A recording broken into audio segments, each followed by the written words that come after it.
Hey guys, today I will be talking about how my life has been different and how it has changed ever since I was diagnosed with hypertrophic cardiomyopathy, otherwise known as HCM. So when I was about 3, I started playing soccer and I fell in love with the sport, and it was one of my favorite things to do, just for fun or just to entertain myself. And I really fell in love with it, and I played goalkeeper, which was a fun position. Helped me a lot with my hand and eye coordination skills. Yeah, it was like it was the main sport that I played, and it really affected me when I was told that I had to stop playing. So it was 6th grade around September, so 2019. It was a normal checkup, and my doctor came in, did my heart, like everything, with the stethoscope, I think it's called, I don't know. But stethoscope, I believe, and she put it to my chest. She said, "Gavin has murmur, you might want to go get that checked out." And my parents said, they were like, "Oh, it's okay, usual kids cry out of it," but my grandma had a really strong feeling and decided to go get me checked out at St. Joseph's Hospital in Tampa. And so from then on, I went in, I had an ultrasound, I had an EKG, and with the EKG and ultrasound, we found that my heart wall was 44 millimeters thick, and the usual is about 10 to 15. So after that, they said that about 2 months later, or in about 2 months, I had to get a surgery to get a pacemaker / defibrillator get put in. And basically what that does is, if my heart goes to 180 beats per minute, it tries to slow my heart rate down. And if it cannot do that before it reaches 222 or 223, something like that, beats per minute, it sent a shock to my heart, defibrillating it. And it really changed my life because I had to stop playing competitive sports and a lot of sports in general.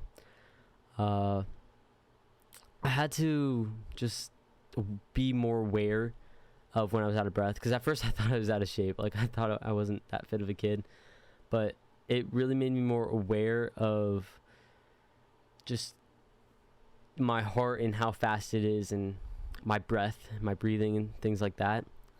And so yeah, the recovery from the surgery though was really fast. I stayed in for one night and I got out the next day.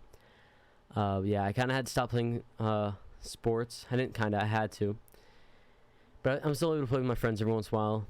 And I know I can't do it a lot, but I recently fell in love with kicking the football. I've gotten better at that, but I can't do it. Actually, it's just something to comfort me, I guess, kind of, and just help me, give me something to do. So summer of 2021, summer of that, I got granted with a Make-A-Wish, and so I put a big list together of like my dream setup, which is what I'm currently filming on, my dream room.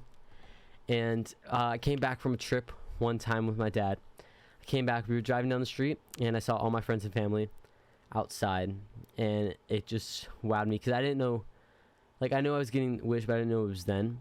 So it was just really exciting for them to accept me into the foundation, first of all, and what they did for me. It was really life-changing, and it gave me something to do. It gave me something to do other than sports, and it just allowed me to have stuff to do that weren't sports, basically. And it really helped me a lot, because it helped me feel better that I had stuff to do while my friends are at practice. I'm just sitting here on my computer just trying to do stuff. And but 8th grade, I didn't go to school the Tuesday and Wednesday after, because graduation, they said, "You're not required, so don't go." And so I didn't go, and I was riding my scooter to my friend's house. We were like, okay, we're going bowling. Me, him, and 2 other friends. We're all going bowling. So I was riding my scooters to his house, since he lives in the neighborhood. And there was a piece of mulch, and my scooter I kind of fell over it, but I didn't fully fall. I saved myself. But at that moment, I didn't know.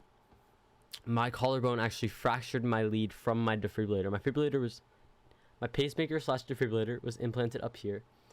And the lead kind of goes like through here, goes all the way through, I forget what ventricle, but it goes all the way into my heart, and the collarbone up here fractured the lead.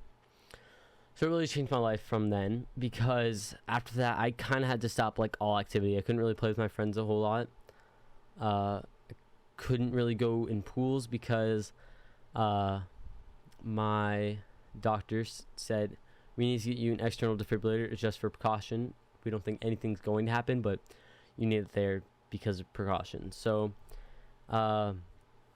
with that, I had to wear a white vest with a little battery pack thing. I wonder if I have a picture. I might pop it up. But it just, like, it didn't feel the best because it was during my summer of 8th grade going into high school, and I wanted to do so many things, but I couldn't because of it. But that summer, I got a new surgery to get this taken out, where they'd use a laser to get through the vein because the lead could have gotten, like, enclosed through with the veins. So they'd use, like, a laser to get the lead out and the pacemaker. And then I had to get a new subcutaneous defibrillator implanted on the side between two muscles, I believe. And so that had to make me more, like, aware as well, because my friends, since it was up here and they didn't, like, really, like, mess around with me up there, but now that the lead's here and it hurts every once in a while, like, if they, like, push into it, like, messing around with me, it's also on my side, like, over here. And so, like, if they're messing around with me, sometimes they can, like, push over there and it kind of hurts. So they had to be more aware too. But all my friends, they stuck through it with me. Like, they helped me, just either hanging out with me or just being there for me, asking if I want to hang out or stuff. Yeah, my life has really changed since then, since 6th grade of since my first year in middle school in 2019, because of being diagnosed with HCM. And it was as simple as an EKG that could get it checked out and to find this life-threatening thing. And thank gosh they did, or else who knows where I'd be. And thank you guys for tuning in, and I hope to see you guys in the next one.